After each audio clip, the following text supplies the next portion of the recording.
सर्वांना सलाम. ख्रिस्त येशूमध्ये या रविवारच्या भक्तीमध्ये मी सगळ्यांचं स्वागत करतो. यावेळेला आपण करिंथकरास पहिले पत्र याचा दुसरा अध्याय आणि 1 ते 5 वचनाकडे वळूया. मी विनंती करतो की आपल्याकडे जर बायबल असेल तर आपण उघडूयात आणि करिंथकरास पहिले पत्र याचा दुसरा अध्याय आणि 1 ते 5 वचने आपण पाहूयात. मी आपणासाठी वाचतो. बंधुजन हो, मी तर तुमच्याकडे आलो तो वक्तृत्वाच्या अथवा ज्ञानाच्या श्रेष्ठतेने देवाचे रहस्य तुम्हा सांगत आलो असे नाही, कारण येशू ख्रिस्त म्हणजे वधस्तंभावर खेळलेला येशू ख्रिस्त ह्याच्याशिवाय मी तुमच्या बरोबर असताना दुसरे काही जमेस धरू नये असा मी ठाम निश्चय केला. आणि मी तुमच्या जवळ अशक्त, भयभीत व अतिकंपित असा झालो. तुमचा विश्वास मनुष्याच्या बुद्धिमत्तेवर उभारलेला नसावा, तर देवाच्या सामर्थ्यावर उभारलेला दिसावा. म्हणून माझे भाषण व माझी घोषणा ज्ञानयुक्त अशा मन वळविणाऱ्या शब्दांची नव्हती, तर आत्मा व सामर्थ्य यांची निर्देशक होती. देवबाप या सत्यवचनावर आशीर्वाद देव. आपण प्रार्थना करूया. कृपाळू आमच्या परमेश्वर पिते, आम्ही लीन नम्र अंतकरणाने तुझकडे येतो. आम्ही तुझे उपकार मानतो या नवीन महिन्यासाठी, नवीन दिवसासाठी. प्रभू, या पवित्र भक्तीमध्ये जात असताना आम्ही तुला विनवणी करतो की या भक्तीचा ताबा तू घे. दया कर, कृपा कर, तुझ्या आत्म्याचं मार्गदर्शन दे. इतकंच नव्हे, विनंती करतो की जे ऐकणारे आहेत त्यांच्यावर तुझी दया कृपा कर. आणि प्रभू, त्यांना वचन समजण्यासाठी तू त्यांचं मन अंध करून उघड आणि ख्रिस्ताचा वधस्तंभ आणि ख्रिस्त त्यांना कळू दे अशी विनंती करतो. दया कर प्रभू. मजवर देखील मी तुझा दास, सेवक, गुलाम असा आहे. माझ्याद्वारे या लोकांची, तुझ्या प्रियजनांची सेवा होऊ दे. आणि प्रभू, मला विशेष करून तुझं गौरव करण्यासाठी तू सहाय्य शक्ती दे. या वचनाचं शिक्षण देत असताना प्रभू तुझ्या आत्म्याचं कार्य कर अशी विनंती करतो.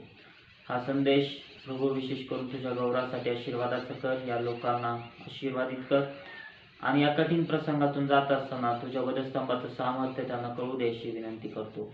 येशू आमच्या प्रभूच्या नावाने प्रार्थना केली म्हणतो. आमेन. करिंथकरास पहिले पत्र संत पौलाने लिहिलेले हे पत्र आहे. आपल्या सगळ्यांना माहीत आहे. करिंथकरास पहिले पत्र हे अतिशय महत्त्वाचं पत्र मानलं जातं. हे पत्र एका मंडळीविषयी आहे, जी मंडळी गोंधळलेली आहे, ज्या मंडळीमध्ये अनेक गोष्टी आपण पाहतो. आणि या सर्व गोष्टी संत पौलाला एका व्यक्तीने लिहिल्यानंतर संत पौलाने त्यांना उत्तर देण्यासाठी हे पत्र लिहिलेलं आहे.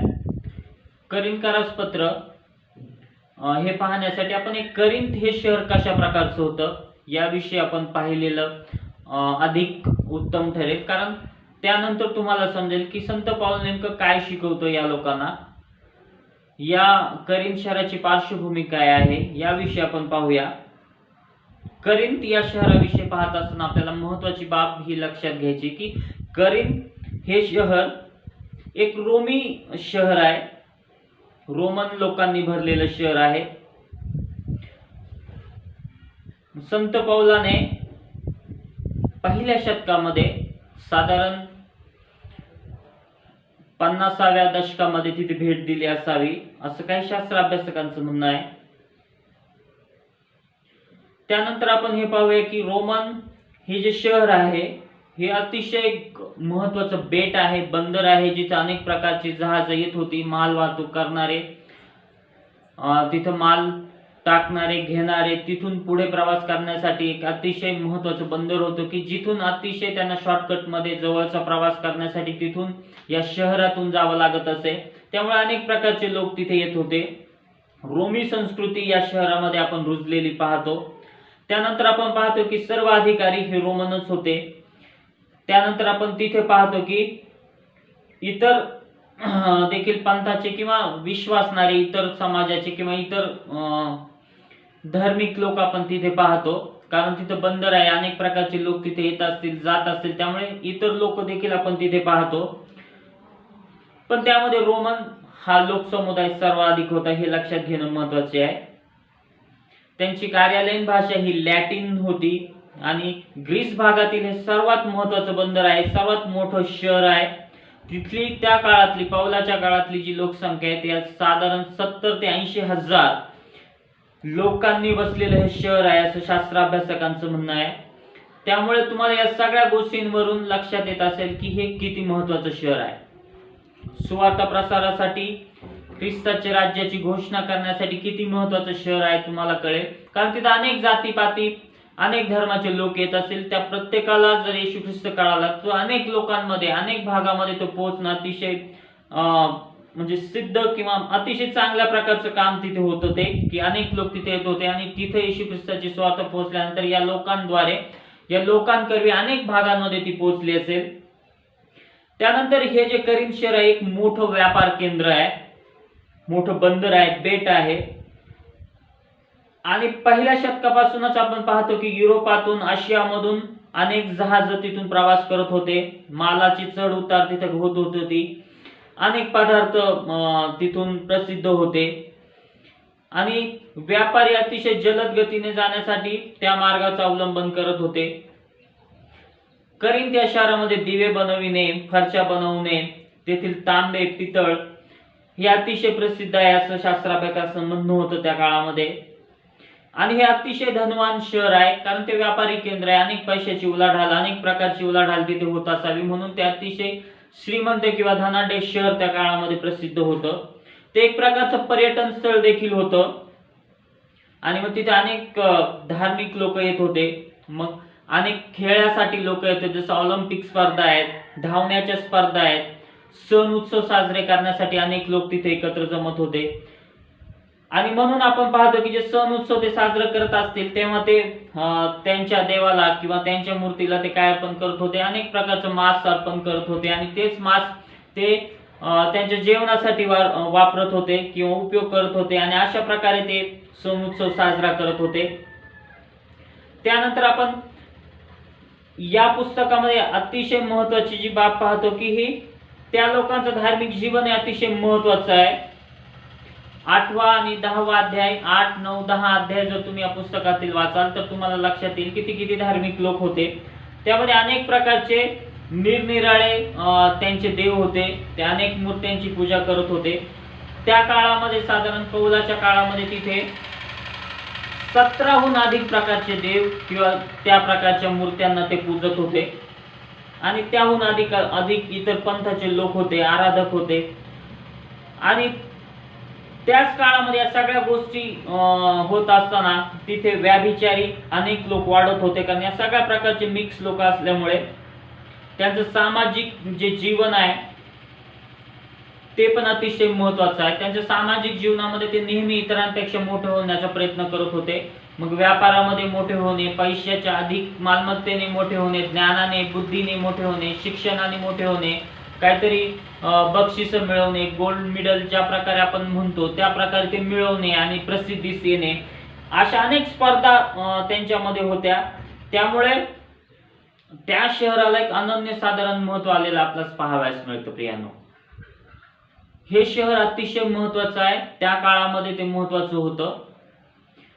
आणि जेव्हा संत पौल तिथे गेल्यानंतर या सगळ्या गोष्टींचा अभ्यास केल्यानंतर त्याने तिथे सुवार्ता प्रसार केला. साधारण 50व्या दशकामध्ये संत पौल तिथे पोहोचला असावा असं शास्त्राभ्यासकांचं म्हणणं आहे. आणि मग तिथे त्यांनी जे रोमन जे एम्पायर आहे किंवा जे रोमन लोक जिथे बसलेली आहेत, त्याचबरोबर इतर धर्मीय लोक जिथे बसलेले आहेत त्या लोकांना त्यांनी सुवार्ता सांगितलेली असावी.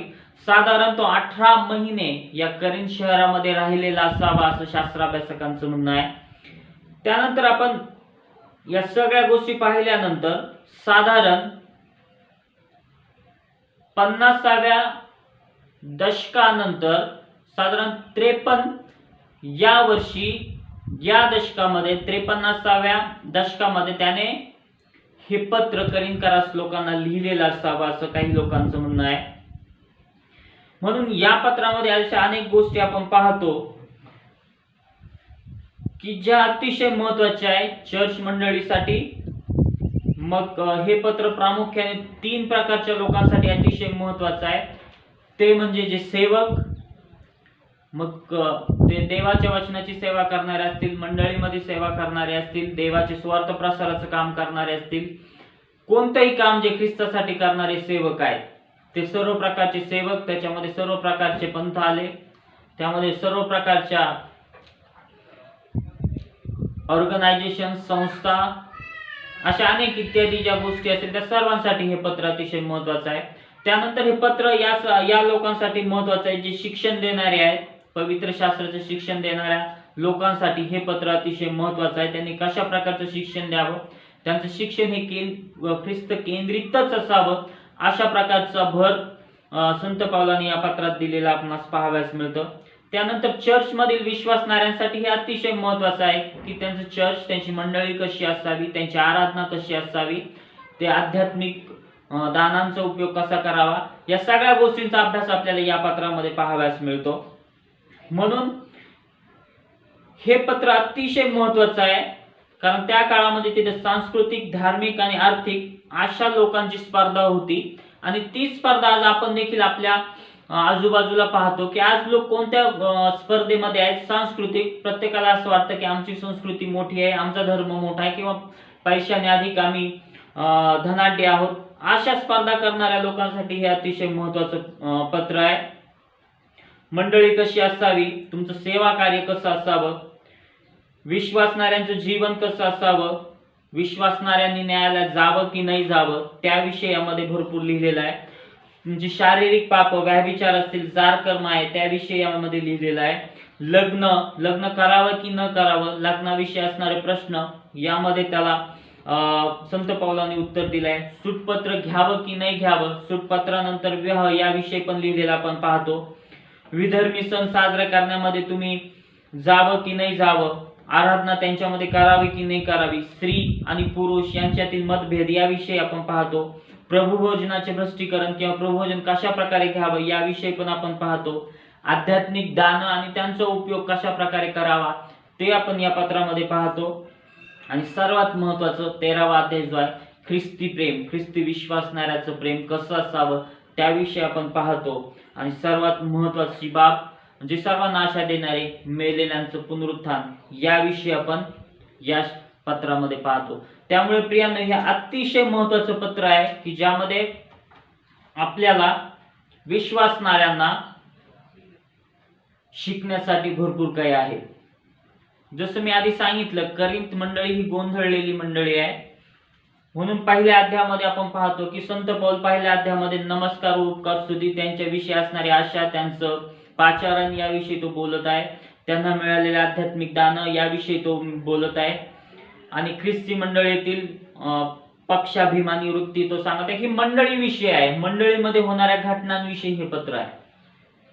करिंथेतील मंडळीमध्ये कोणत्या प्रकारचा गोंधळ होता, बेशिस्त अशी ही मंडळी आपल्यास पाहावयास मिळते, जी देवाच्या वचनापासून दूर चालली आहे, ख्रिस्तापासून दूर चालली आहे, त्याच्या वधस्तंभापासून दूर चालली आहे, सुवार्तेपासून दूर चालले, पुनरुत्थानापासून दूर चालले, त्यांच्या धार्मिक जीवनापासून दूर चाललेली ही अशा प्रकारचं मंडळीचं दर्शक आहे.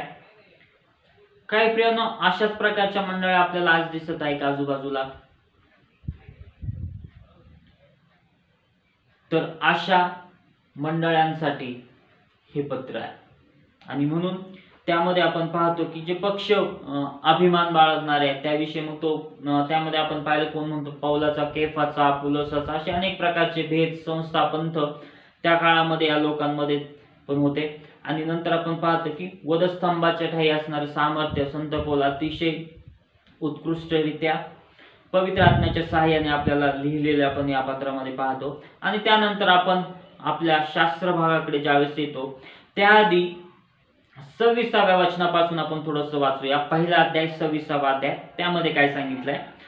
पहिला अध्याय 26व्या वचनापासून पुढे, माफ करा, पहिला अध्याय 26व्या वचनापासून पुढे मी आपणासाठी वाचतो. तर बंधुजन हो, तुम्हा झालेल्या पाचारणच घ्या. तुमच्यामध्ये जगाच्या दृष्टीने ज्ञानी, समर्थ, कुलीन असे पुष्कळ जण नाहीत, तरी ज्ञानास लाजवावे म्हणून देवाने जगातील जे मूर्खपणाचे ते निवडले, आणि जे बलवान त्यांना लाजवावे ते लाजवावे म्हणून देवाने जगातील जे दुर्बळ ते निवडले, आणि जगातील जे हीन दीन, जे धिक्कारलेले व जे शून्यवत आशांना देवाने ह्याकरिता निवडले की जे आहेत ते त्याने रद्द करावे, म्हणजे देवासमोर कोणत्याही मनुष्याने अभिमान बाळगू नये. पुन्हा एक वार 29वे वचन, म्हणजे देवासमोर कोणाही मनुष्याने अभिमान बाळगू नये, त्याच्याकडून तुम्ही ख्रिस्त येशूमध्ये आहात. तो देवापासून आपल्याला ज्ञान म्हणजे नीतिमत्व आणि पवित्रीकरण व खंडणी भरून प्राप्त केलेली मुक्ती असा झाला आहे. ह्यासाठी की जो अभिमान बाळगतो त्याने परमेश्वराविषयी तो बाळगावा, या शास्त्रलेखाप्रमाणे व्हावे. प्रियानो, हा शास्त्रभाग याच्यावरचा संदेश आपण नंतर कधीतरी पाहूया. हा शास्त्रभाग वाचण्याची गरज आपल्याला यासाठी आहे की आपण दुसऱ्या अध्यायामध्ये आल्यानंतर तो या शास्त्र अभ्यासाचा किंवा याच वरील वचनाचा आधार घेऊन दुसऱ्या अध्यायाला सुरुवात करत आहे. दुसऱ्या अध्यायामध्ये तो म्हणत आहे, बंधुजन हो, मी तर तुमच्याकडे आलो तो वक्तृत्वाच्या अथवा ज्ञानाच्या श्रेष्ठतेने देवाचे रहस्य तुम्हाला सांगत आलो असे नाही. संत पौल दुसऱ्या अध्यायाच्या पहिल्या वचनामध्ये आपणास पाहावयास मिळतं की तो त्याचं सेवकपण कसं होतं, त्याचं शिक्षण कसं होतं, याविषयी तो सांगत आहे की मी नम्र म्हणून तुमच्याकडे आलो, किंवा मी नम्र अवस्थेमध्ये तुमच्याकडे आलो, मी नम्र असा सेवक म्हणून तुमच्याकडे आलो, जो देवाचा संदेश घेऊन तुमच्याकडे आलो. त्यावेळेसची गोष्ट तो सांगत आहे की बंधुजन, मी तर तुमच्याकडे आलो तो वक्तृत्वाच्या अथवा ज्ञानाच्या श्रेष्ठतेने देवाचे रहस्य तुम्हाला सांगत आलो असे नाही. बंधुजन हा शब्द वापरल्यानंतर आपल्याला क्लिअर होतं किंवा आपल्याला स्पष्ट होतं की हे विश्वासणाऱ्यांसाठी तो सांगत आहे. हे पत्रच विश्वासणाऱ्यांसाठी, मंडळीसाठी आहे. बंधुजन, मी तर तुमच्याकडे आलो तो वक्तृत्वाच्या, तो म्हणत आहे की चांगले भाषण घेऊन मी तुमच्याकडे आलो नाही. कसं जगावं, कसं राहावं, या गोष्टी वक्तृत्वाच्या अतिशय मोठ्या भाषणे देण्यासाठी मी तुमच्याकडे आलो नाही, किंवा ती भाषणं घेऊन मी तुमच्याकडे आलो नाही की जेणेकरून त्यातून तुम्हाला काहीतरी मिळेल. किंवा तो म्हणते ज्ञानाच्या श्रेष्ठतेने मी तुम्हाला देवाचं रहस्य सांगितलं नाही. आपल्याला माहिती आहे की संत पौल हा अतिशय शिकलेला ज्ञानी मनुष्य होता. जर तुम्ही त्याचा इतिहास वाचला तर साधारण तो तार्सस या शहरातून होता. लहानपणापासूनच त्याला हिब्रू शाळेमध्ये त्याचं शिक्षण झालं असावं. त्याच्यानंतर ग्रीक विद्यालयामध्ये त्यांनी ग्रीक फिलॉसॉफी किंवा अशा अनेक गोष्टी तो शिकला. त्याच्यानंतर आपण पाहतो की यरुशलेममध्ये आल्यानंतर त्याने परुशी हा जो एक पंथ आहे त्याविषयी त्याने अतिशय ज्ञान संपादन केलं. मोशेचं नियमशास्त्र त्याला अतिशय पाठ होतं, कारण परुशी लोक मोशेचं नियमशास्त्र पाळत होते. आणि म्हणून तो म्हणत आहे की मी तुम्हाला ते ज्ञान घेऊन आलो नाही, किंवा त्याच्या श्रेष्ठतेने तुम्हाला देवाचं रहस्य सांगत आलो नाही, किंवा जगाच्या ज्ञानाने तुम्हाला देवाचं रहस्य मी सांगितलं नाही, किंवा कोणती तरी फिलॉसॉफी घेऊन, तत्वज्ञान घेऊन तुम्हाला मी देवाचे रहस्य तुम्हाला सांगितले नाही, किंवा काहीतरी भाकड कथा घेऊन मी तुम्हाला देवाचं रहस्य सांगितलं नाही. आता ते देवाचं रहस्य काय आहे ते दुसऱ्या वचनामध्ये आपणास पाहावयास मिळतो. तो म्हणतो की मी तसं केलं नाही. जगी ज्ञानाने, बुद्धीने किंवा सामर्थ्याने मी तुम्हाला देवाचं रहस्य सांगितलं नाही. तर तो म्हणतो दुसऱ्या वचनामध्ये ते कशा प्रकारे सांगितलं. तो म्हणतो कारण तो सांगत आहे की याचं कारण काय आहे, मी का तुम्हाला वक्तृत्वाच्या किंवा ज्ञानाच्या श्रेष्ठतेने हे सांगत आलो नाही. तो सांगत आहे याचं कारण आहे कारण वक्तृत्वाच्या द्वारे कुणाचं तारण होऊ शकत नाही, किंवा जगाच्या श्रेष्ठ ज्ञान जे आहे ते किती श्रेष्ठ असेल त्याच्याने कुणाचं तारण होऊ शकत नाही. म्हणून तो म्हणत आहे की मी तुम्हाला का, तो म्हणते कारण येशू ख्रिस्त, येशू म्हणजे तारलेला, ख्रिस्त म्हणजे वेगळा केलेला, त्या ख्रिस्ताविषयी तो सांगत आहे की येशू ख्रिस्त जो वधस्तंभावर खिळलेला येशू ख्रिस्त, याच्याविषयी मी तुमच्या बरोबर बोलत असताना दुसरे काही जमेस धरू नये असा मी ठाम निश्चय केला होता. प्रियानो, पुन्हा एक वार मी तुम्हासाठी वाचतो. कारण येशू ख्रिस्त म्हणजे वधस्तंभावर खिळलेला येशू ख्रिस्त, ह्याच्याविषयी मी तुमच्या बरोबर असताना दुसरे काही जमेस धरू नये असा मी ठाम निश्चय केला. प्रियानो, संत पौल एकाच गोष्टीवर दोनदा बोलत आहे. तो म्हणताय कारण येशू ख्रिस्त म्हणजे परत ती गोष्ट तो त्यांना अधिकरित्या समजून सांगत आहे की वधस्तंभावर खिळलेला येशू ख्रिस्त आपणास या दुसऱ्या अध्यायामध्ये पाहावयास मिळते. दुसरा अध्याय आणि 1 ते 5 वचनामध्ये हा संपूर्ण संदेश आहे किंवा हा संपूर्ण हे जे त्याचं या भागाचं जे महत्वाचं स्थान आहे ते आहे वधस्तंभ ख्रिस्ताचा. करिंथकरास पहिले पत्र पहिल्या अध्यायापासून तर शेवटच्या अध्यायापर्यंत आपण पाहतो की हे त्याचं एक भाषण आहे. हे त्यांनी दिलेलं एक अतिशय ख्रिस्त केंद्रित दिलेलं प्रवचन आहे. त्यांनी दिलेला हा एक संदेश आहे पहिल्या अध्यायापासून तर शेवटच्या अध्यायापर्यंत जो त्यांनी परिपूर्ण संदेश दिलाय.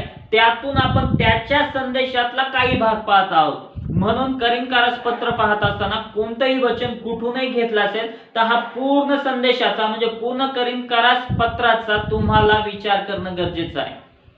त्याशिवाय तुम्ही कोणतंही वचन मधून घेऊन त्याचा अर्थ लावू शकत नाही, कारण हा पूर्ण एक संदेश आहे. ह्या संदेशातील काही निवडक वचन म्हणजे दुसरा अध्याय 1 ते 5 वचन आपण पाहत असताना तो सांगत आहे की येशू ख्रिस्त जो वधस्तंभावर खिळलेला आहे. अतिशय महत्वाचं वाक्य संत पौलाचं तो म्हणत आहे की वधस्तंभावर खिळलेला येशू ख्रिस्त. यापेक्षा मी तुमच्या बरोबर असताना काही जमेस धरलं नाही, कारण संत पौलाला माहित होतं की जो वधस्तंभावर खिळलेला ख्रिस्त आहे त्याची गरज करिंथ येथील लोकांना होती. ते अतिशय ज्ञानी होते, बुद्धिमान होते, अनेक धार्मिक लोक त्यांच्यामध्ये होते, अनेक आपण पाहतो देवी दैवतांविषयी तिथे पाहतो आपण, पण त्यांना वधस्तंभावर खिळलेला ख्रिस्त हाच महत्वाचा होता. आणि म्हणून ज्या प्रकारचं आजूबाजूचं जीवन आहे त्याच प्रकारचं जीवन या करिंथ मंडळीमध्ये आपण पाहतो की ज्यांना अनेक गोष्टींचा अभिमान आहे, त्यांच्या पैशाचा, त्यांच्या धर्माचा, त्यांच्या रूढी परंपरेचा. आणि म्हणून येशू ख्रिस्ताच्या विषयी सांगत असताना तो म्हणतो की नाही येशू ख्रिस्त वेगळा आहे.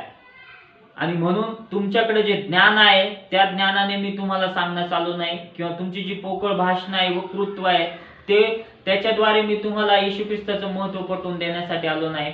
तर हे खरं आहे, हे सत्य आहे. जो येशू ख्रिस्त जो वधस्तंभावर संपूर्ण जगाच्या पापासाठी खिळला गेलेला आहे त्याच्याविषयी मी तुम्हाला सांगत आहे. तो येशू ख्रिस्त जो तुमच्या पापाची क्षमा करणार आहे, तो येशू ख्रिस्त जो तुम्हाला पश्चातापाकडे वळवणार आहे, तो येशू ख्रिस्त जो तुम्हाला तारण द्यावयास समर्थ आहे, त्या देवाविषयी मी तुमच्याशी बोलत आहे. त्याच्यामध्ये तुम्हाला सर्व काय प्राप्त होणार आहे. त्याच्यामुळे तो म्हणतो की माझ्या ज्ञानापेक्षा, माझ्या बुद्धीपेक्षा, माझ्या सर्व गोष्टींपेक्षा माझं लक्ष फक्त त्या वधस्तंभावरील संदेशाकडे होतं, किंवा त्या वधस्तंभ खिळलेला जो येशू आहे तोच तुमच्यापर्यंत पोहोचावा, कारण तो सर्वात श्रेष्ठ आहे, तो सगळ्यात श्रेष्ठ आहे. तीच गोष्ट तो सांगत आहे, कारण तो श्रेष्ठ आहे.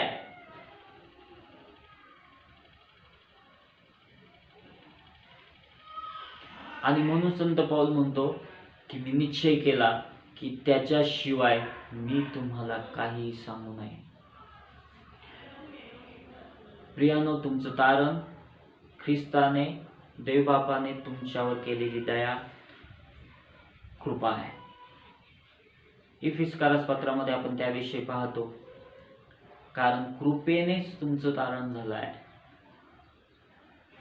कोणीही आढ्यता बाळगू नये की त्याने कर्म केले, चांगले काम केले म्हणून त्याचं तारण झालं आहे. तुम्ही आध्यात्मिकरित्या मेलेले होता तेव्हाच ख्रिस्ताने तुम्हाला तुमच्यावर प्रीती केली. तुमचं नाव, तुमचं पंथ, तुमची जात पात, धर्म, तुमचा पैसा, तुमची नोकरी, जेव्हा तुम्ही आध्यात्मिकरित्या मेलेले होता तेव्हा तुम्ही नाशाच्या मार्गामध्ये होता. नाश हाच तुमचा शेवट होता. ख्रिस्त तुमच्या जीवनामध्ये आला आणि तुम्ही आध्यात्मिकरित्या मेलेले असताना त्याने तुम्हावर कृपा केली, त्याने तुम्हाला शोधलं. तुम्ही मेंढरासारखे बहकून गेला होता असं देवाच्या वचनात सांगितलं आहे. आणि तोच संदेश संत पौल देत आहे. मंडळांना या संदेशाची गरज आहे. मंडळांना या संदेशाची यासाठी गरज आहे कारण मंडळांमध्ये येशू ख्रिस्त जो वधस्तंभावर खिळलेला आहे ते गाजवणं अतिशय गरजेचं आहे. काय तुमच्या मंडळीमध्ये वधस्तंभावर खिळलेला ख्रिस्त गाजवला जातो का प्रियानो?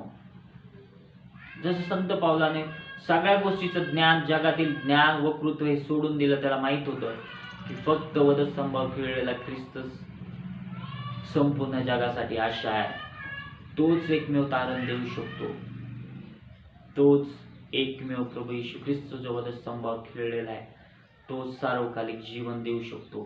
तोच नीतिमत्व देऊ शकतो. तोच पवित्रीकरण देऊ शकतो. तोच तुम्हाला पुनरुत्थान देऊ शकतो.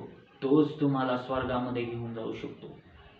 हे संत पावलाला माहित होतं आणि म्हणूनच तो या मंडळीला, करिंथमधील लोकांना या सगळ्या गोष्टींच्या बाजूला तो सांगत आहे की तुम्हाला मी जी गोष्ट सांगितली, जी सत्य आहे, जी पवित्र आहे, की वधस्तंभावर खिळलेला येशू ख्रिस्त, त्याला का खिळण्यात आलं त्याविषयी तो सांगत आहे की तुम्ही आठवण करा. तो खिळलेला येशू ख्रिस्त तुम्हाला काय शिकवत आहे? काय हा खिळलेला येशू ख्रिस्त तुमच्या मंडळीत गाजवत आहात का प्रियानो तुम्ही? जर तुम्ही पालक असाल, सुवार्तिक असाल, शिक्षक असाल, तुम्ही कोणती मोठी पदवी धारण केलेली असेल, तुमच्याकडे किती मोठे आध्यात्मिक दान असतील, तुम्ही किती मोठे हिलर असाल, तुम्ही किती अन्य भाषामध्ये बोलत असाल, पण काय तुम्ही तुमच्या मंडळीत वधस्तंभावर खिळलेला येशू ख्रिस्त लोकांना देत आहात काय? प्रियानो, आज ही तुमच्या मंडळीची गरज आहे की तुमच्या मंडळीमध्ये वधस्तंभावर खिळलेला ख्रिस्त गाजवला जावा. जोपर्यंत मंडळांमध्ये वधस्तंभावर खिळलेला ख्रिस्त गाजवला जात नाही, तोपर्यंत मंडळीतील कुठल्याच प्रकारची आध्यात्मिक वृद्धी होईल असं मला वाटत नाही. पुन्हा एक वार सांगतो प्रियानो, जोपर्यंत तुमच्या मंडळामध्ये वधस्तंभावर खिळलेला ख्रिस्त गाजवला जात नाही, तोपर्यंत तुमच्या मंडळीमध्ये कुठल्याही प्रकारची उन्नती होणार नाही. ती आध्यात्मिक उन्नती असू द्या, ती सर्व प्रकारची उन्नती मी बोलत आहे. मग तुमचं धार्मिक जीवन असेल, आध्यात्मिक जीवन असेल, शिस्तीचं जीवन असेल, जर तुम्ही वधस्तंभावर खिळलेला ख्रिस्त तुमच्या मंडळीमध्ये आहे तर तुमची उन्नती होईल, आणि जर तो नाही तर तुमची वृद्धी होईल. तुम्ही कमी होत जाणार. म्हणून मी वारंवार देवाच्या वचनातून हे सांगत आहे की तुमच्या मंडळीचं जीवन हे ख्रिस्त केंद्रित जीवन असणं गरजेचं आहे. संत पाऊल अतिशय स्पष्ट रीतीने सांगत आहे. तो ज्ञानी बुद्धी असताना देखील तो म्हणत आहे की माझी ज्ञान बुद्धी बाजूला ठेवून मी केवळ ज्यामध्ये सामर्थ्य आहे, ज्यामध्ये सर्व काय आहे, ख्रिस्ती लोकांसाठी आशीर्वाद आहे, त्या ख्रिस्ताविषयी मी तुम्हाला सांगत आहे. तो येशू ख्रिस्त जो वधस्तंभावर खिळलेला आहे. त्यामुळे तो म्हणतो की मी हा ठाम निश्चय केला की मी तुमच्या बरोबर असताना दुसरं काही जमेस धरू नये, दुसरी कोणतीही गोष्ट मी तुमच्यापर्यंत पोहोचू नये, कारण तुम्हाला फक्त ख्रिस्ताची गरज आहे जो वधस्तंभावर खिळलेला आहे. प्रियानो, पुन्हा एक बार मी ख्रिस्तामध्ये नम्र विनंती करतो, तुमच्या मंडळीमध्ये वधस्तंभावर खिळलेला ख्रिस्त गाजवा. तो अनेक लोकांपर्यंत पोहोचेल, अनेक लोकांना त्याच्याद्वारे सुवार्थ कळेल, अनेक लोकांचं तारण त्याच्याद्वारे होईल. हे अटल सत्य आहे. कारण जेणेकरून लोकांचं तारण होईल असं एकही नाव या जगामध्ये आकाशाखाली आणि पृथ्वीवर नाही. ते फक्त येशूचं नाव आहे. ते फक्त ख्रिस्ताचं नाव आहे जे अतिउच्च आहे. आणि म्हणून त्याच्या वचनामध्ये सांगितलंय त्याला सगळ्यात मोठं नाव देण्यात आलं, सर्वात अतिउच्च नाव देण्यात आलं, यासाठी की प्रत्येक गुडघा आकाशात, जमिनीवर, स्वर्गात, जमिनीवर आणि अधोलोकात प्रत्येक गुडघा टेकला जावा आणि त्याने हे कबूल करावं की ख्रिस्त हाच प्रभू आहे, हाच मालक आहे, हाच सर्वस्व आहे. आणि म्हणून करिंथकारास पत्रामध्ये या गोंधळलेल्या मंडळीमध्ये, या गोंधळलेल्या लोकांमध्ये पौलाने त्यांना पुन्हा एक वार वधस्तंभाकडे वळण्याची विनंती केली. तो काय सांगत आहे की मी का जमेस धरलं नाही, कारण वधस्तंभावर खिळलेला जो ख्रिस्त आहे तो तुमच्यासाठी महत्वाचा आहे. मग कोणी म्हणत होतं की मी पौलाचा आहे, अपुलोसाचा आहे, केफाचा आहे, त्याच प्रकारची घटना तुमच्या मंडळांमध्ये पाहाव्यास मिळते काय? कोणी म्हणतो मी या संस्थेचा आहे, मी अमुक संस्थेचा आहे, ढमुक संस्थेचा आहे, आमची संस्था उच्च आहे, आम्ही वचनाच्या प्रमाणे चालणारे लोक आहोत, आम्ही या प्रकारे चालणारे लोक आहोत, आम्ही त्या प्रकारे चालणारे लोक आहोत. या सगळ्या गोष्टी होत असताना प्रियानो, मला हाच प्रश्न विचारू द्या जो संत पौलाने या मंडळीसाठी केलेला आहे. काय तुमच्यामध्ये वधस्तंभावर खेळलेला ख्रिस्ताची प्रीती आहे काय? काय तो ख्रिस्त तुमच्या मंडळीमध्ये आहे का जो वधस्तंभावर खेळलेला आहे? का तुम्हाला वेगळ्या गोष्टींचा अभिमान आहे? जर तुम्हाला वेगळ्या गोष्टींचा अभिमान आहे तर प्रियानो, मला सांगू द्या, तुम्ही चुकीच्या जागी आहात. तुम्ही चुकीच्या मार्गाने जात आहात. ख्रिस्ताचा मार्ग फक्त एकच आहे, जे आधीही वचन मी तुम्हाला सांगितले त्याच्यामध्ये तो म्हणतो, म्हणजे देवासमोर कुणाही मनुष्याने अभिमान बाळगू नये, यासाठी की जो अभिमान बाळगतो त्याने परमेश्वराविषयी तो बाळगावा. काय तुम्हाला वधस्तंभावर खेळलेल्या ख्रिस्ताचा अभिमान आहे का? प्रियानो, तुमच्या मंडळीमध्ये, तुमच्या लोकांमध्ये, तुमच्या शिक्षकांमध्ये जर हा अभिमान नसेल तर पश्चाताप करा, मागे वळा आणि त्या ख्रिस्ताकडे पहा. त्याचा वधस्तंभ, जो खेळलेला वधस्तंभावर खेळलेला येशू ख्रिस्त आहे, तो आशा देणार आहे. तो तुम्हाला पुन्हा एक वार पश्चाताप केल्यानंतर त्याच्या मार्गाने नेणारा परमेश्वर आहे. प्रियानो, वधस्तंभावर खेळलेला येशू ख्रिस्त सोडून आज या जगामध्ये तुम्हाला तारणाचा मार्ग कोणीच देऊ शकत नाही. आणि म्हणून आपण पाहतो 3ऱ्या वचनामध्ये संत पौल काय सांगत आहे, आणि मी तुमच्या जवळ अशक्य, भयभीत व अतिकंपित असा झालो. आता या 3ऱ्या वचनामध्ये जसं मी सांगितलं की तो अतिशय नम्र सेवक नम्रपणाने त्यांच्या समोर गेला. तो अतिशय अशक्त, त्याला माहित होतं की माझ्यामध्ये ज्ञान, बुद्धी, सामर्थ्य काहीच नाहीये. माझ्या ज्ञानाने, बुद्धीने, माझ्या पदवीने, माझ्या डिग्रीने, माझ्या ज्ञानाने, माझ्या फिलॉसॉफीने कुणाचंही तारण होऊ शकत नाही. मी अशक्त आहे, कारण मी कुणाचंच तारण करू शकत नाही. तारण करणारा तो ख्रिस्त आहे, जो त्याने 2ऱ्या वचनामध्ये सांगितलाय, जो वधस्तंभावर खेळलेला आहे. त्याच्या समोर मी अशक्त आहे, कारण तो कार्य करणार आहे, तो त्याची योजना पूर्ण करणार आहे, तो लोकांचं तारण करणार आहे, तो सुवार्ते प्रसारामध्ये आम्हाला साथ देणार आहे, तो आम्हाला पुढे घेऊन जाणार आहे, त्याचं कार्य करून घ्यावयास तो समर्थ आहे. आणि म्हणतो की मी अशक्त आहे. तीच गोष्ट तो त्यांना सांगत होता की मी अशक्त असा होतो, मी भयभीत असा होतो, अतिकंपित असा होतो, कारण तुमची जी परिस्थिती त्यावेळेची जी होती, आजच्या अनेक लोकांनी तुम्ही भरलेले होता, अनेक धर्माने, जातीने, रूढीने तुम्ही मिक्स झालेले, मिसळलेले लोक होता. आणि तिथे माझं लक्ष फक्त कुणावर होतं, तर ते फक्त वधस्तंभावर होतं, कारण तोच परमेश्वर तुमचं तारण करू शकतो, हाच माझा विश्वास होता. जो वधस्तंभावर खेळलेला ख्रिस्त, त्याच विषयी मी तुम्हाला सांगितलं होतं. तीच गोष्ट तो सांगत आहे पुन्हा, मी यामुळे मी अशक्त होतो, मी भयभीत होतो, अतिकंपित होतो. दुसराच अर्थ तो या अर्थाने सांगत आहे की मी कोणीच नव्हतो, मी केवळ साधारण मनुष्य होतो. माझ्याकडे केवळ वधस्तंभावर जो खेळलेला येशू आहे त्याचा संदेश होता. तो संदेश मी तुम्हाला सांगितला. त्याच्यामध्ये भेद नाहीयेत. त्या ख्रिस्तामध्ये कुठल्याही गोष्टीचं अभिमान बाळगण्यासाठी, ज्या तुमच्या मंडळांमध्ये तुम्ही ज्याविषयी अभिमान बाळगतात, ती गोष्ट ख्रिस्ताच्या शिक्षणामध्ये नाहीये, पवित्र शास्त्राच्या शिक्षणामध्ये ती नाहीये. आणि म्हणून तो म्हणतो की मी अशक्त असा, अतिशय नम्र. मला माहित होतं की, संत पौल सांगते की मला माहित होतं की माझी लायकी पात्रता काय आहे.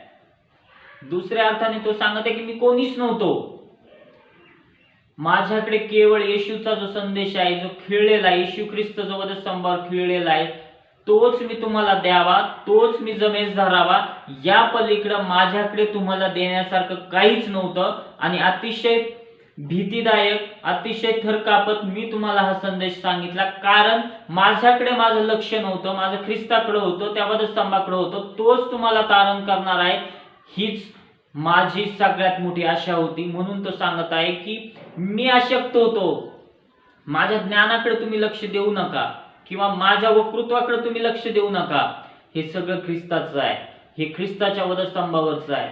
या ख्रिस्ताच्या वधस्तंभाच्या ज्ञानाने, या वधस्तंभावर खिळलेल्या येशूच्या वक्तृत्वाने मी तुम्हाला तो येशू ख्रिस्त सांगितलेला आहे. मी अशक्त असा मनुष्य होतो, मी भयभीत असा होतो, अतिकंपित असा झालो, कारण माझ्याकडे फक्त तोच येशू ख्रिस्त होता जो वधस्तंभावर खिळलेला आहे, तोच मी तुम्हाला दिला. आणि म्हणून 4थ्या आणि 5व्या वचनामध्ये पुन्हा एक महत्वाची बाब तुमच्या समोर ठेवत आहे.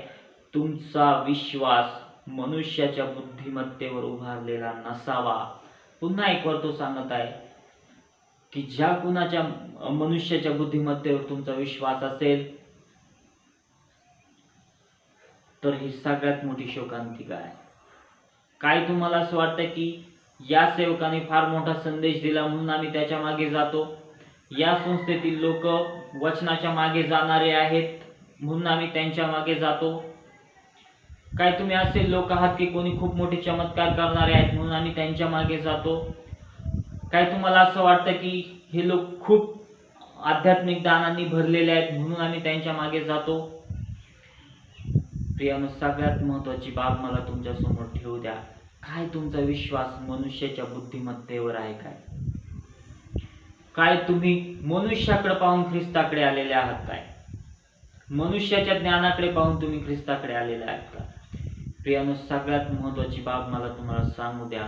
मनुष्याच्या ज्ञानापेक्षा तुम्ही ख्रिस्ताच्या ज्ञानाकडे पाहून वळा, पवित्र शास्त्राच्या ज्ञानाकडे पाहून वळा. कारण म्हणून संत पाऊल म्हणत आहे की मनुष्याच्या बुद्धिमत्तेवर उभारलेला नसावा तुमचा विश्वास. मनुष्य काय सांगत आहेत त्यावर तुमचा विश्वास नसावा, तर तुमचा विश्वास पवित्र शास्त्रावर असावा. पवित्र शास्त्रातील वचन तुम्हाला काय शिकवत आहे यावर तुमचा विश्वास असावा. देवाची वचन तुम्हाला काय शिकवत आहे यावर तुमचा विश्वास असावा. वधस्तंभावर खिळलेला ख्रिस्त पवित्र शास्त्रातून कशा प्रकारे प्रकट झालाय त्यावर तुमचा विश्वास असावा. प्रियानो, जर तुमचा विश्वास मनुष्याच्या बुद्धिमत्तेवर आहे तर संत पाऊल सांगत आहे पुढील वचनामध्ये, तुमचा विश्वास मनुष्याच्या बुद्धिमत्तेवर उभारलेला नसावा तर तो देवाच्या सामर्थ्यावर उभारलेला दिसावा. म्हणून माझे भाषण व माझी घोषणा ज्ञानयुक्त अशा मन वळविणाऱ्या शब्दांची नव्हती, तर आत्मा व सामर्थ्य यांची निर्देशक होती. आता पुन्हा एक बार दुसऱ्या अध्यायातल्या 1ल्या वचनावरच तो बोलत आहे.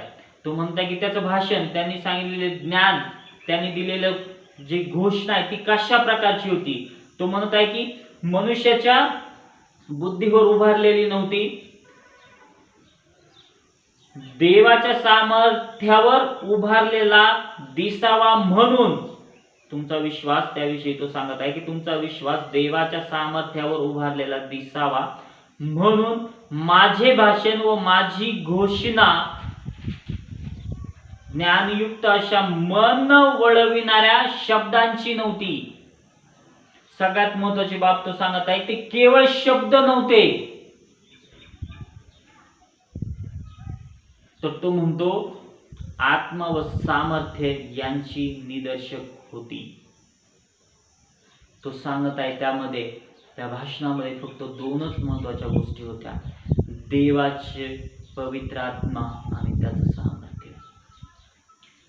याच गोष्टी केवळ त्याच्या संदेशामध्ये, त्याच्या घोषणेमध्ये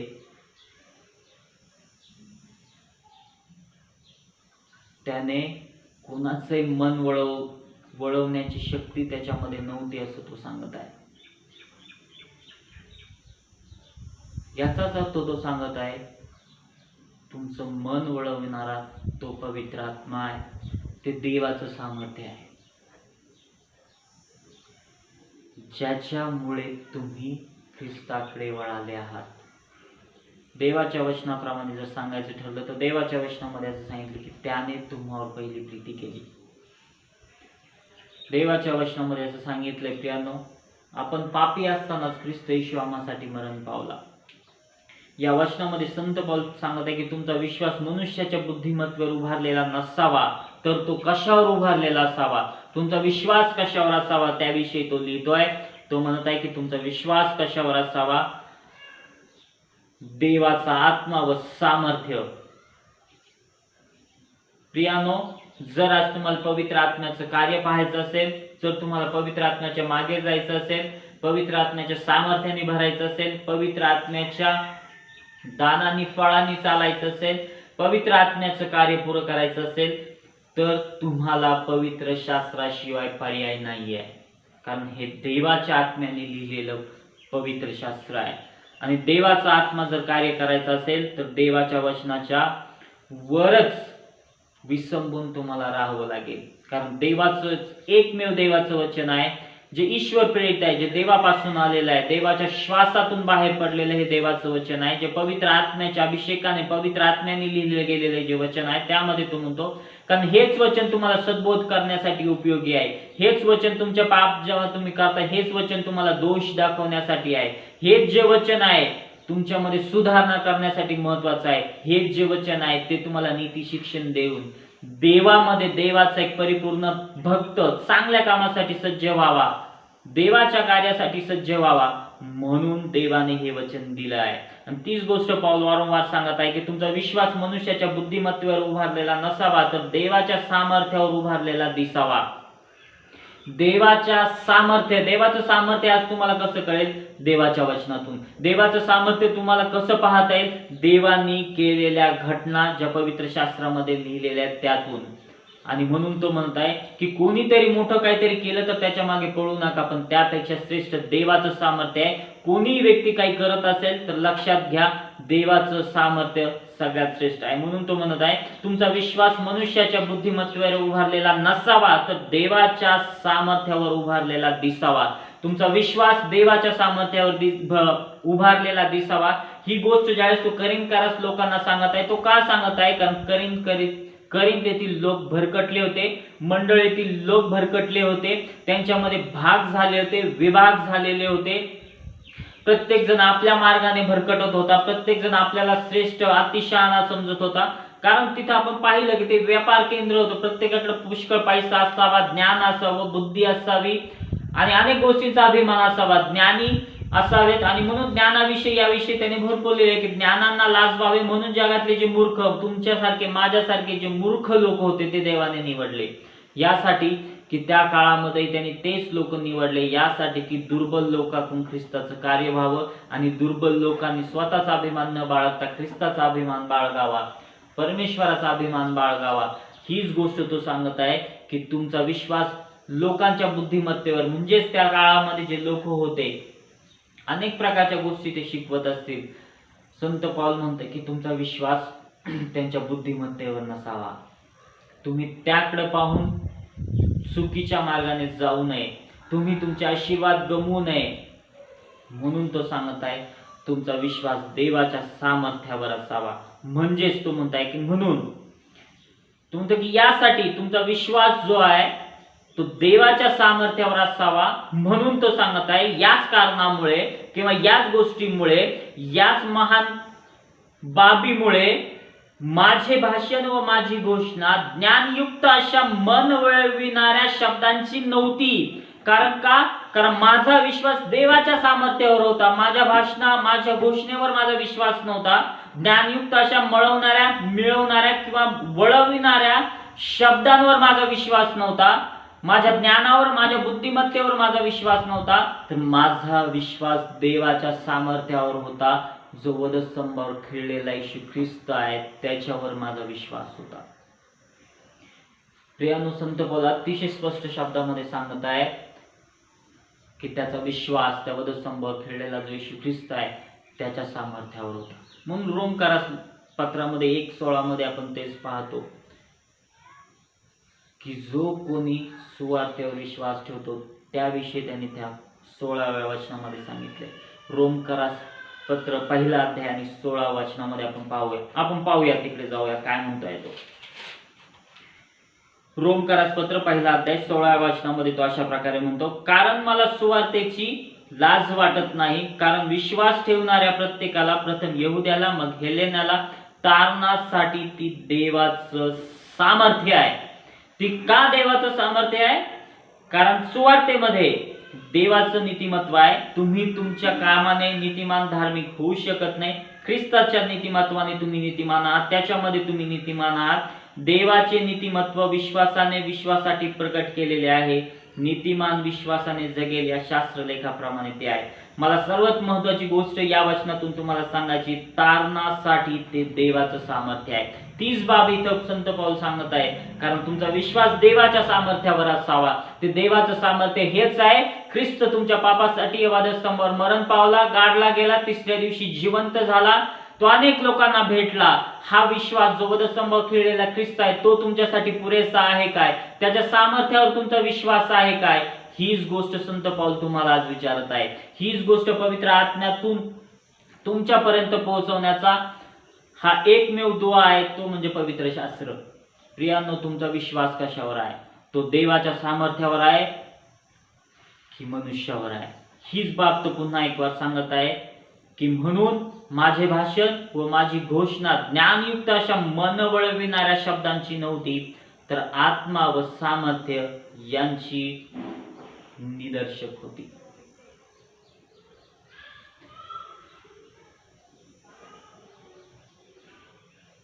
प्रियांनो, संत पाऊलाने या पाचही वचनामध्ये करिंदकारास पहिले पत्र हा एक त्याचा संपूर्ण संदेश आहे. त्या संदेशामध्ये ही 5 वचनं ते क्रूसावर केंद्रित आहे. त्या वधस्तंभावर देवाचं सामर्थ्य तुम्हाला पाहावयास मिळेल. त्या वधस्तंभावर पवित्र आत्म्याचं कार्य तुम्हाला पाहावयास मिळेल. याच संदेशाकडे तो करिंथ येथील लोकांना सांगत आहे. या वधस्तंभावर परमेश्वराचं सामर्थ्य, पवित्र आत्म्याचं कार्य तुम्हाला पाहावयास मिळेल. या संदेशाकडे तो करिंथ येथील लोकांना लक्ष देण्यास सांगत आहे.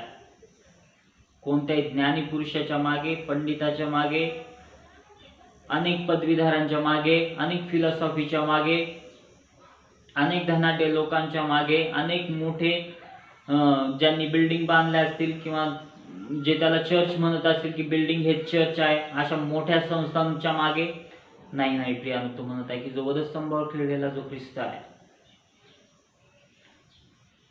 त्या वधस्तंभावर खिळलेल्या ख्रिस्तामध्ये देवाचं सामर्थ्य आणि पवित्र आत्म्याचं दर्शक आहे.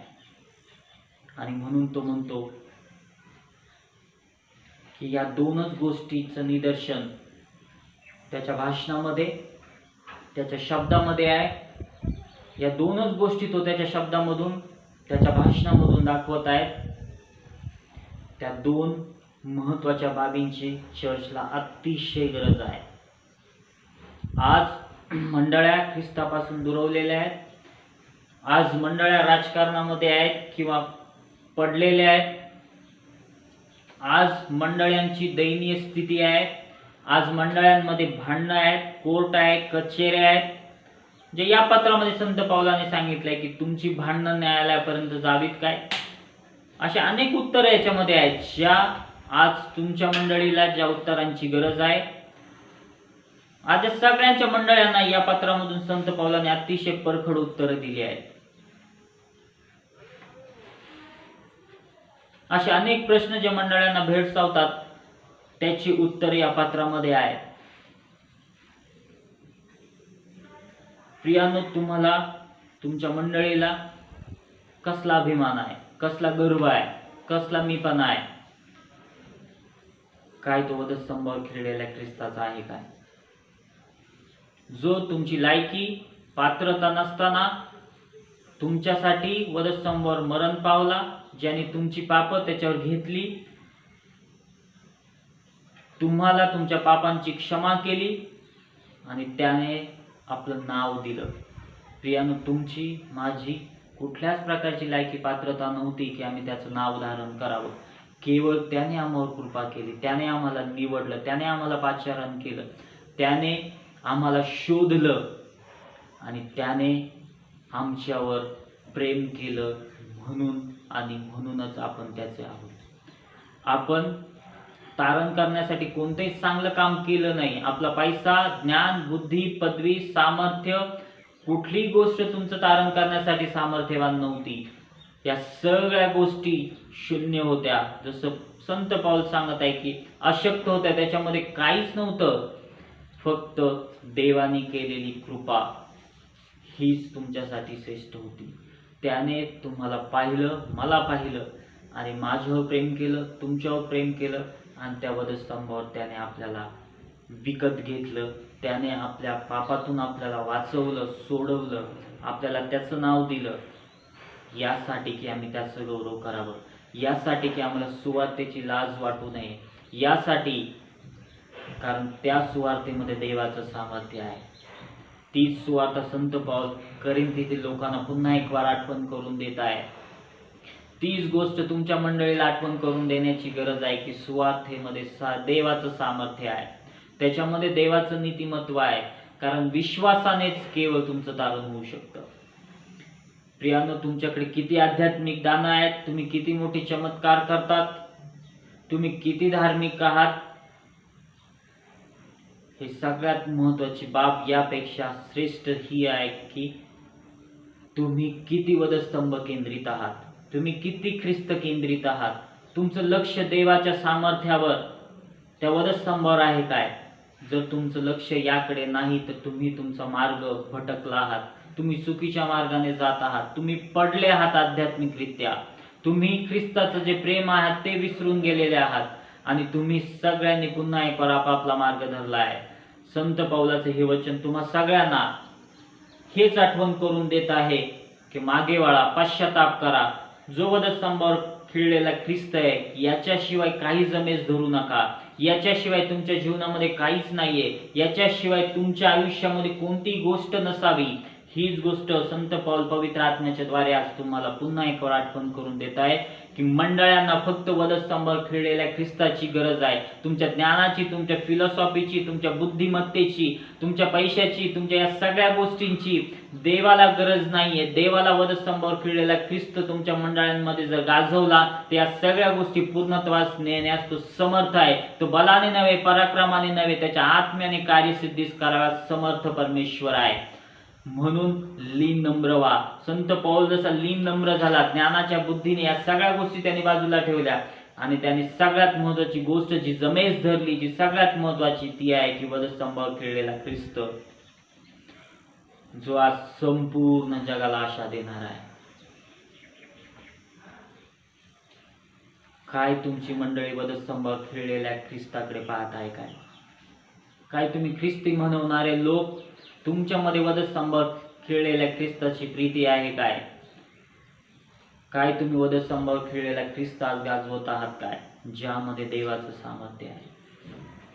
कदाचित प्रियानो तुमची मंडळी गरीब असेल, तुमचे लोक गरीब असतील, तुमच्याकडे वाजवण्यासाठी काही नसेल, तुमच्याकडे वाजवण्यासाठी कॅसिओ नसेल, ड्रम नसेल, गिटार नसेल, तुमच्याकडे अशा अनेक गोष्टी नसतील, पण तुमच्याकडे वधस्तंभावर खिळलेला जो ख्रिस्त आहे तो लोकांचं तारण करावयास सामर्थ्यवान आहे. या बाकीच्या सगळ्या गोष्टी कुणाचं तारण करू शकत नाही.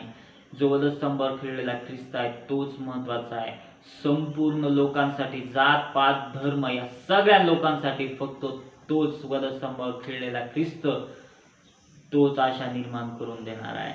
आणि म्हणून प्रियानो, संत पाऊल या वचनामध्ये आपल्याला प्रामुख्याने 3 गोष्टी शिकवतो. सगळ्यात महत्वाची गोष्ट त्याने शिकवली की लीन नम्र व्हा.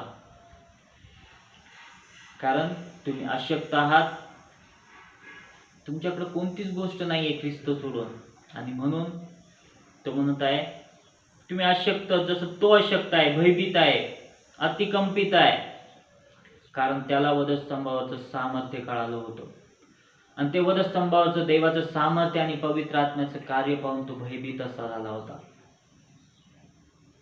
तो अशक्त असा झाला होता कारण त्याला माहित होतं की माझ्याकडे ज्ञानबुद्धी नाहीये, त्या वधस्तंभावर खिळलेला जो येशू ख्रिस्त आहे त्याच्यामध्ये ते सामर्थ्य आहे. आणि म्हणून या वचनांमधून तो पहिली महत्वाची बाब तुम्हाला शिकवत आहे की लीन नम्र व्हा, पश्चाताप करा, मागे वळा. दुसरी महत्वाची बाब तो शिकवत आहे, वधस्तंभावर खिळलेला ख्रिस्त हाच जगासाठी महत्वाचा संदेश आहे.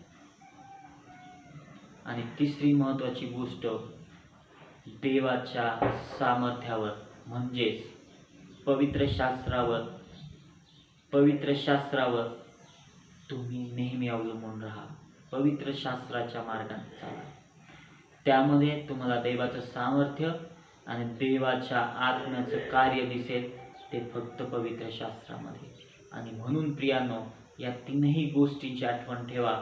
लीन नम्र व्हा, पश्चाताप करून वधस्तंभाकडे वळा आणि पवित्र शास्त्राकडे पहा. त्याचा अभ्यास करा, त्याच्या मागे चाला. कारण मंडळांना या 3 गोष्टींची गरज आहे. लीन नम्र होणं, वधस्तंभाकडे वळणं आणि सगळ्यात शेवटची आणि महत्त्वाची जी बाब आहे, पवित्र शास्त्राकडे वळणं. जर प्रियानो या गोष्टी तुमच्या मंडळांमध्ये आहात तर तुम्ही आशीर्वादित लोक आहात. ही गोष्ट जर तुमच्यामध्ये आहे तर तुम्ही आशीर्वादित आहात. जर नाही तर पश्चाताप करा, मागे वळा, वेळेचा सदुपयोग करा. या सगळ्या आजूबाजूच्या घटना, जगातील घटना, या सगळ्या गोष्टी याच दर्शक आहे की देव लोकांना लीन नम्र व्हायला शिकवत आहे. देव लोकांना त्याच्या वधस्तंभाकडे पाहाव्यास शिकवत आहे. देव लोकांना त्याच्या पवित्र शास्त्राकडे वळण्याचं शिकवत आहे. कारण एकच आहे, ख्रिस्त जो वधस्तंभावर खेळलेला ख्रिस्त आहे, तो सोडून तुम्हाला या जगामध्ये कोणीही आशा देऊ शकत नाही. प्रियानो, देवाचं प्रेम जे दैवी प्रेम आहे ते सगळ्यात श्रेष्ठ आहे. आणि म्हणून संत पाऊल वारंवार करिंथ येथील लोकांना तीच गोष्ट वारंवार सांगत आहे. ते संपूर्ण करिंथकरास जे पत्र आहे त्याचा हा एक संदेश आहे. त्या संदेशातले आपण फक्त 5 वाक्य किंवा 5 वचनं पाहिली आहे की जी ख्रिस्त केंद्रित, जी वधस्तंभावर केंद्रित आहे, ज्याची गरज मंडळांना आहे, ज्याची गरज पालकांना आहे, ज्याची गरज शिक्षण देणाऱ्यांना आहे, ज्याची गरज पवित्र धार्मिक गुरूंना आहे, सगळ्यांना आहे, जे वधस्तंभ घेऊन त्याच्या मागे चालणारे लोक आहेत. त्या सगळ्यांना वधस्तंभाचा संदेश अतिशय महत्त्वाचा आहे. त्याच्या संदेशाशिवाय, त्याच्या वधस्तंभाशिवाय कुठलंही कार्य तुम्ही तुमच्या जीवनामध्ये करू शकत नाही. कारण त्याच्यामध्ये देवाचं सामर्थ्य आहे, सुवार्तेमध्ये देवाचं सामर्थ्य आहे. प्रियानो, देव करो, देव बाप तुम्हाला आशीर्वाद देव. आपण प्रार्थना करू. पवित्र पवित्र पवित्र शिवसेनाधीश, आकाश आणि पृथ्वी निर्माण करणाऱ्या परमेश्वर पिते, आम्ही लीन नम्र अंतःकरणाने तुझकडे येतो. प्रभू, पुन्हा एक वार पश्चाताप करून प्रभू आम्हाला त्या वधस्तंभावरील जो खेळलेला ख्रिस्त आहे त्याच्याकडे वळण्याचं मन दे. त्याच्याकडे आम्ही पाहावं आणि त्याच्या सामर्थ्यावर आम्ही विश्वास ठेवावं. केवळ आणि केवळ त्याचं सामर्थ्य लोकांचं तारण करण्यास प्रबळ आहे. प्रभू, त्याच्या सामर्थ्याशिवाय कुणाचं तारण होऊ शकत नाही. त्याच्या पवित्र आत्म्याच्या कार्याशिवाय कुणाचंही तारण होऊ शकत नाही. आमच्याकडे असणारं ज्ञान, बुद्धी, या सगळ्या गोष्टी व्यर्थ आहेत. प्रभू, आमच्याकडे असणारे शब्द हे व्यर्थ आहेत. केवळ तुझं वधस्तंभावरचं सामर्थ्य आणि पवित्र आत्म्याचं कार्यच लोकांपर्यंत त्यांना तारणाचा मार्ग दाखवू शकतं. प्रभू, दया कर, कृपा कर, मंडळांवर कृपा कर. प्रभू, त्यांनी पश्चाताप करावा. ख्रिस्त जो वधस्तंभावर खिळलेला आहे त्याच्याकडे पाहावं. तोच केवळ आशा देणार आहे, तोच केवळ त्यांना स्वर्गात घेऊन जाणार आहे. त्यांना कळू दे. आणि प्रभू, त्यांच्याद्वारे तुझं महान असं सामर्थ्यवान कार्य होऊ दे अशी विनंती करतो. प्रभू, तुझ्या आत्म्याचं कार्य होऊ दे अशी विनंती करतो. आत्मा ख्रिस्ताचं गौरव करणार आहे असं तुझ्या वचनामध्ये सांगितलं, त्या प्रकारे होऊ दे. आणि होऊ दे या काळामध्ये लोक पवित्र शास्त्राकडे वळतील, वचनं वाचतील, पश्चाताप करतील, तुझकडे पाहतील आणि तुझा मार्ग पवित्र शास्त्रातून त्यांना कळेल. आणि पवित्र शास्त्राचा येशू ख्रिस्ताच्या मागे ते जातील. जो पवित्र शास्त्रामध्ये वधस्तंभावर खेळलेला ख्रिस्त आहे त्याचकडे ते पाहतील आणि त्याच्या मागे ते जातील. असंच तू होऊ दे. आणि प्रभू, केवळ तू त्यांना सहाय्य कर अशी विनंती करतो. तुझं नाव मोठं करण्यासाठी आणि प्रभू तुझं गौरव होण्यासाठी त्यांना सहाय्य कर. माझा उपयोग तुझ्या गौरवासाठी होऊ दे. तुझ्या वचनाची फोड करून तुझे वचन गाजवण्यासाठी होऊ दे अशी विनंती करतो. येशू आमच्या प्रभूच्या नावाने प्रार्थना केली म्हणतोय.